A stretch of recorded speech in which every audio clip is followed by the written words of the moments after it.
Hey! Hello, strangers. Welcome to the Outback.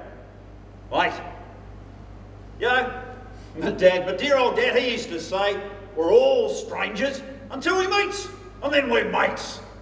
So now that we're mates, what can I do for you?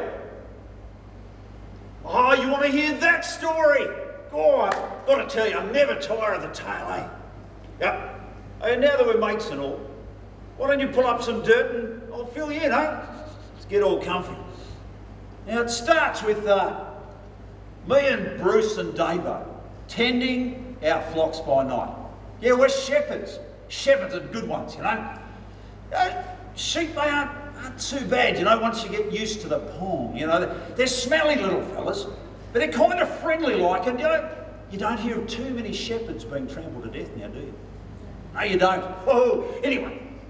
Yeah, so it's night time, we're out here in the outback with the sheep. Now, me and Davo, we decided to hit the sack early, leaving Bruce in charge, you know. Now, Bruce, he's 6'9" and full of muscle. Good idea, leave Bruce in charge, no problem at all. Now, I'm just pushing my way past Davo's apocalyptic snoring. When out of the dark comes a very agitated-looking Bruce, and he comes up to me and he goes, mate, did you hear that? And you know, when 6'9" of agitation comes at you out of the bush, you pay attention. So I pricks up my ears and go, nah, mate, I can't hear nothing. And he goes, that's what I mean. I can't hear nothing neither. You know what? He was right. Something was dead wrong. So we're up on guard, like the good shepherds that we are. Is it a bear? Is it a lion? Is it a poacher? No matter. You want to get to our sheep, you've got to come through us, buddy. Zero chance. That was until we realised it was something a little bit different. You know, it was in the air. It was all electric and tingly like. You know, like in a thunderstorm before a lightning strike. When crack, boom! Right in front of me is this great big angel. I tell you, I saw him with my own two eyes. He was big and bright and shiny. He had a chest on him like a cement truck. Oh, I tell you, me and the boys, we just went straight to the ground. We played dead, mate, because we knew we were goners. Because angels, they be holy. Me and the boys, on our very best day, we're just rotten scallywags, you know. Anyway, the angel's there and he breaks the uncomfortable silence by saying the darndest thing. He goes, do not be afraid. That's what I was thinking. For unto you today is born in the city of David the Messiah, the Lord, who is Christ the King. We're like, wow. Standing up by now, he comes up all close and personal like, and he says, unto you there will be a sign.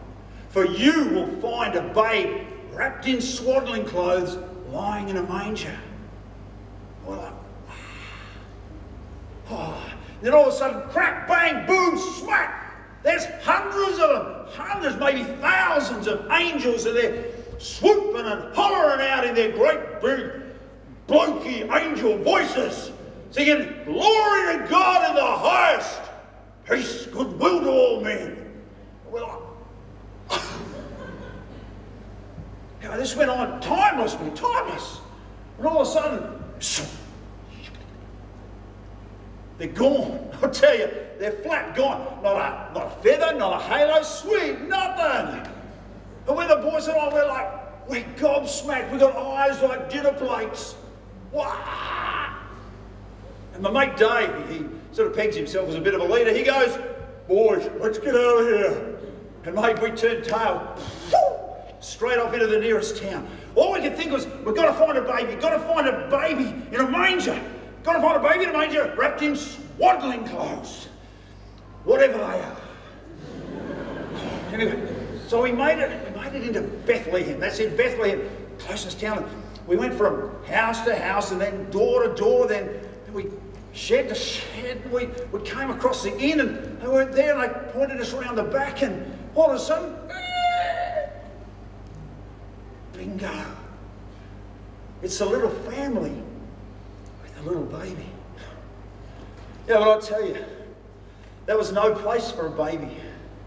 It was dark and it was wet and it stank like us.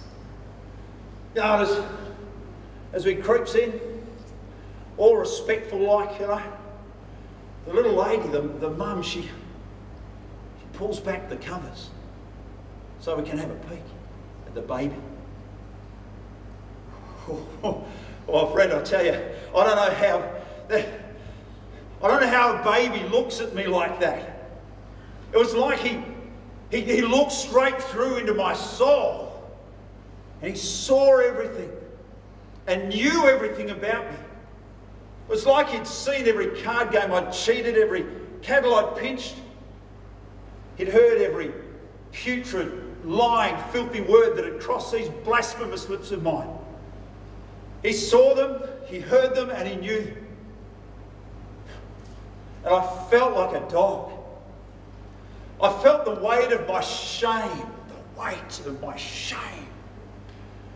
And in front of that little baby, I dropped to my knees and I dropped my head, because I knew I was in the presence of something, someone holy.